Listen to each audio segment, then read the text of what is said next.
One of the most striking and painful facts about human history is that societies can get stuck. They can have a pattern of behavior that persists long after it's become clear to everybody that this pattern is harmful, it's holding everyone back.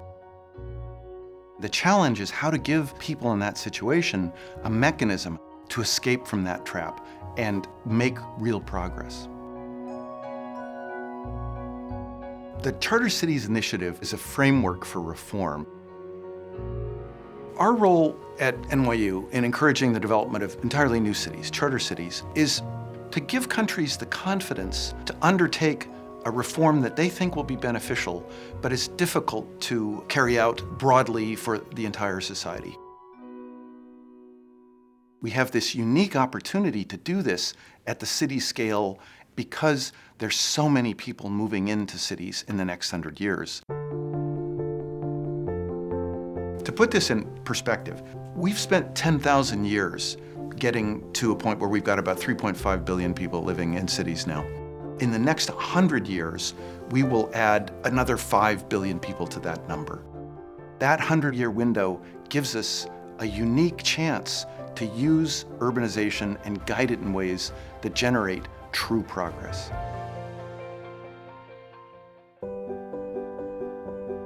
The history of progress is in large part a story of a few people, the dissidents, the ones who didn't share the consensus view of the world, who thought something that others thought was inconceivable really was possible. This is a picture of William Penn, who was a Quaker dissident who was given the area that's now known as Pennsylvania. He imagined that it was possible to develop an entirely new city here in North America. So he created a charter that guaranteed the legal right to freedom of conscience, and he recruited a bunch of people who believed in this concept. That struck many people as inconceivable as a model that could work, but he demonstrated it. It then became a place that many immigrants from Europe went to, and then other cities started to copy the freedom of religion in Pennsylvania because they too wanted to attract all of those immigrants.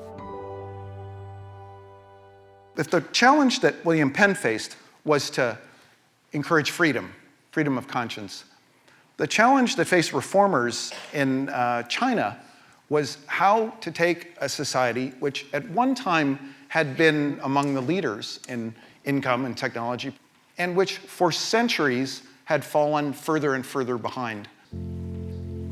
One of the most important steps that the reformers undertook was to create some special zones, and one was truly unique. In Shenzhen, the Chinese government tried some policies to allow the market to decide where people could work, to allow foreign firms to come in and work with Chinese firms, work with Chinese workers. The government could experiment with those reforms without forcing them on anybody who feared them or was suspicious about those reforms. Shenzhen shows that a startup city can prototype a whole different set of reforms and laws, and that those can then spread throughout a nation.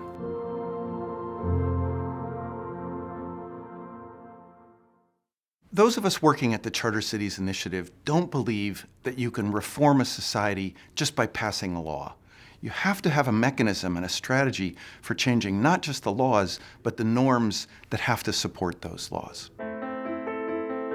The mechanism that we need is one based on 3 principles. You need to start with a charter, and it's got to guarantee first the principles of reform that you want to implement in a place. We came up with the phrase of a charter city. The term charter comes from the charter that Penn wrote for Pennsylvania, and it suggests a strategy of using the Constitution, the commitment to principles, to attract people who have a shared vision and who can build a new community.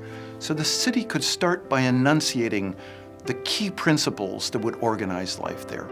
You also need a commitment in the charter to the principle of choice and mobility. The reforms will have legitimacy in the eyes of the people who live there if they made a decision to move there and live under those rules. And finally, equal treatment under the law. Because if part of what you're trying to do is create a culture that's shared, that everyone believes in. It's like that culture of freedom in Pennsylvania, the culture of market choice, market opportunity in Shenzhen. Everybody has to have a stake in those norms in that culture. The big picture is that charter cities will speed up progress. But at human scale, what a charter city means is new opportunities, new choices for families. When the father from Bangladesh has to go to Dubai and be treated as a third-class citizen to earn some money to send home for his kids, something's wrong. The world should be creating those opportunities for those families to have good jobs, but to remain as an intact family. All throughout history, people have moved because they could imagine a better life for their children. And the ultimate indicator of success would be if every family in the world felt like there were many cities that were actively competing to have them as residents, so they could choose to go to the one that best expressed their ambitions, their hopes.